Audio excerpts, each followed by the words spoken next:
NMF. So this NMF is very important in the epidermal barrier function in the skin hydration. So a defect in FLG gene will affect the epidermal barrier function. Okay. Okay, this slide and also subsequent slide, I will explain the layers of epidermis from the bottom to the top layer. Okay, we start with a basal layer or stratum basale. Okay, this is the stratum basale. Okay, the basal layer contains melanocyte which produce melanin. And melanin is synthesized from tyrosine in the melanosome. Okay, the main stimulus for melanin is UV radiation, where it protects the cell nuclei from in the epidermis from the effect of the UV radiation.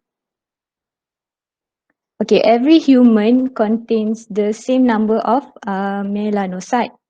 However, in the skin of white people, the melanosome, which contain melanocyte, the melanosome forms a melanosome complex, which later then degenerate. Compared to black people, the melanosome are larger, separated and persist. So due to this reason, the black people rarely get skin cancer compared to white people, especially albinism.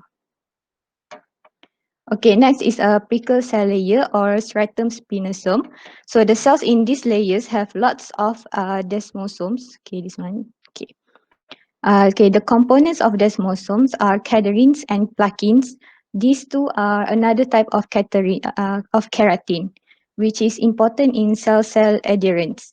The Langerhans cells are more prominent in stratum spinosome.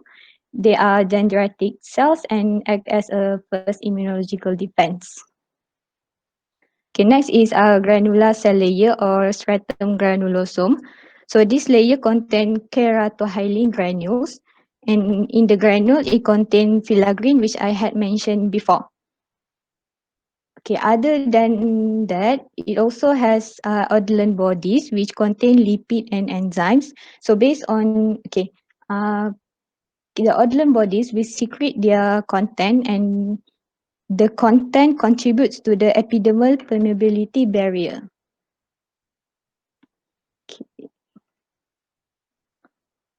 Okay, the cells of the most superficial layer of the epidermis is stratum corneum. The cells are flattened keratinous cells and they are devoid of nuclei and cytoplasmic organelles.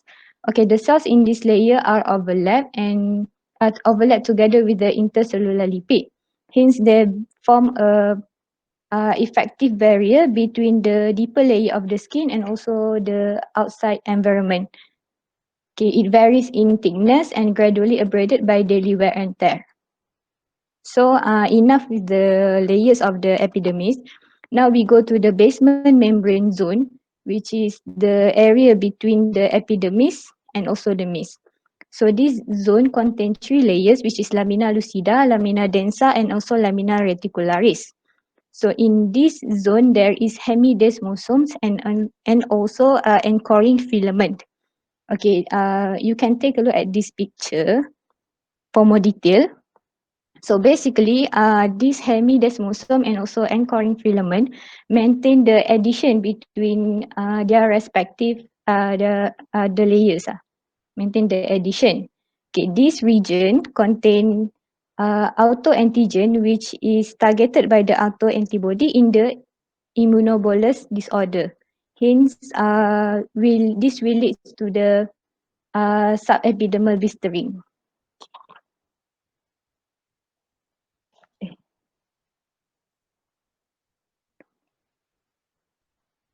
Okay.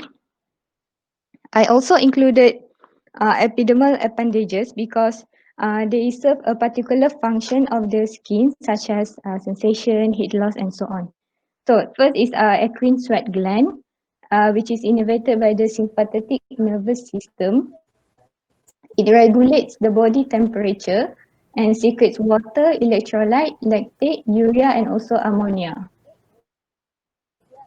Okay, if you can see here, there is a coil. So the secretory coil produce isotonic sweat. which later when the sweat reach the surface, the sweat become hypotonic because the sodium chloride is reabsorbed. So in disease such as cystic fibrosis, there is a impact reabsorption of the sodium chloride. Hence, the patient becomes salt depleted in hot environment. Okay, next is apocrine sweat gland, which is located in axilla and also anogenital region. They also can be found in ceruminous gland and also the mammary gland. The secretion of apocrine sweat gland contains protein, carbohydrate, ammonia, lipid, and also other organic uh, compounds, and it is controlled by adrenergic fibers. Axillary bronchidrosis is a condition that refers to unpleasant body odor due to action of bacteria on the apocrine secretion. Okay.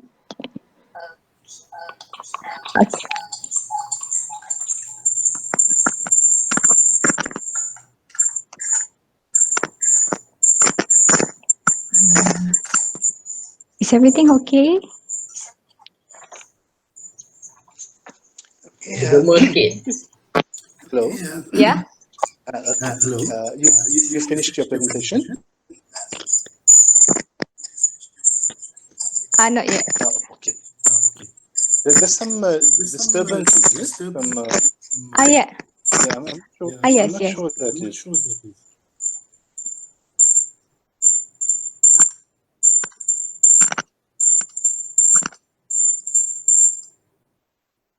I think someone doesn't. Okay. Can I continue? Yes, please. Okay. Okay. Next is the sebaceous gland. Sebaceous gland is a holocrine gland which secrete lipid-rich product or sebum. They are located everywhere except for palms and soles. There is also a modified sebaceous gland which we can find in eyelids, lips, nipple, and etc. And the enlargement of sebaceous gland we can see as for this spot. So the sebaceous gland is under influence of sex hormones, especially the androgen, which it cause enlargement of the glands and also increase the sebum production. Same goes to thyroid hormone and growth hormone. Okay, next is hairs. So the hair follicle in this picture is responsible for the formation of the hair shafts. And the hair bulb is a zone of rapidly dividing cells which later become keratinized as they ascend in the hair follicle. The melanocyte found in the hair bulb produce hair pigment. There is also a smooth muscle fibers called erectile pili muscle supplied by adrenergic nerves and responsible for erection of hair in cold and emotional stress. Okay, so hair consists of three layers: the core, which called medulla, surrounded by the cortex, and the cortex is covered by a single keratinized layer called cuticle. Okay. The growth of hair is cyclical. You can see in this picture, in this diagram. So start with anagen or active phase, which can last for 2 to more than 5 years, and then followed by catagen, transitional phase, and lastly is the telogen, which is the resting phase. The daily growth rate is approximately 0.45 millimeter. Okay, the hair color is depend on two types of melanin, which is eumelanin produce black and brown hair, and pheomelanin which produce red, auburn, and blonde hair. Okay, last for my part is nail. So in this picture, we can see the nail plate. Okay, the nail plate is the product of division in the nail matrix here. The lunula is the visible part of the nail matrix. Okay, the nail plate adhere firmly on the nail bed. And next, the cuticle here is the extension of the stratum corneum covering the root. Okay, the cuticle act as a seal to prevent penetration of the foreign material. So the average nail growth for fingernails is 1 millimeter per week. Compared to toenails is even faster. Different rate if the nail grow from the matrix to the free edge. Okay, in the